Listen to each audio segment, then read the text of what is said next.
പശ്ചിമഘട്ടത്തിന്റെ മടിത്തട്ടിൽ വിലസുന്ന പ്രകൃതി രമണീയമായ മലയോര പ്രദേശമാണ് ജോസ്ഗിരി. കുന്നുകളും താഴ്വരകളും ചിതറിക്കിടക്കുന്ന പാറക്കെട്ടുകളുമായി ഏതു ജീർണാവസ്ഥയിലും കാഴ്ച തേടിയെത്തുന്നവരുടെ മനം കവരുന്ന മലനിരകൾ. കടും പച്ചപ്പിൽ മഞ്ഞുവീഴ്ചയുടെ പരവതാനി വിരിയുന്ന പന്നിയാർ മാനിയും കാന്തൻപാറയും കൂമ്പൻ മലയും ജോസ്ഗിരി മലനിരകളുടെ അതിർത്തി കാവലാളുകൾ. നയനാനന്ദകരമാണ് മലയോരത്തെ മഴക്കാഴ്ചകളും.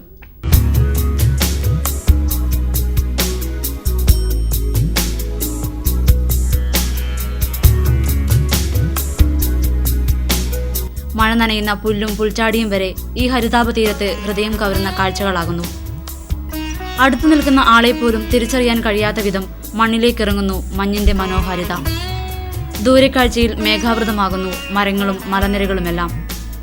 താഴ്വരയിൽ നിന്ന് മുകളിലേക്ക് കയറും തോറും കോടമഞ്ഞിന് കനം കൂടുന്നു. മനസ്സിനും ശരീരത്തിനും സുഖം പകരുന്ന സുഖശീതളമായ കാലാവസ്ഥ.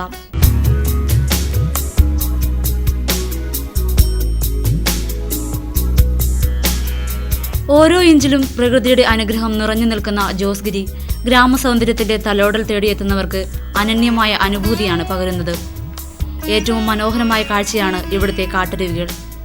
ദൂരെ ഏതോ കുന്നിന് മുകളിൽ നിന്ന് ഉത്ഭവിച്ച് പൂക്കളെയും പുൽനാമ്പുകളെയും മരങ്ങളെയും മലനിരകളെയും പാറക്കൂട്ടങ്ങളെയും ഒക്കെ തഴുകി തലോടി താഴെ ഏതോ മരഞ്ചെരുവിലേക്ക് ഒഴുകിക്കൊണ്ടേയിരിക്കുന്നു ഈ കാട്ടരുവികൾ.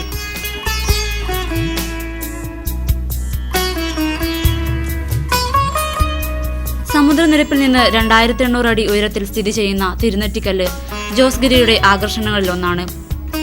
വിശാലമായ ഇവിടുത്തെ പാറക്കെട്ടുകൾക്ക് ദൂരക്കാഴ്ചയിൽ ഏതൊക്കെയോ കണ്ടുമറന്ന പ്രതിമകളുടെ രൂപസാദൃശ്യം തോന്നിയേക്കാം.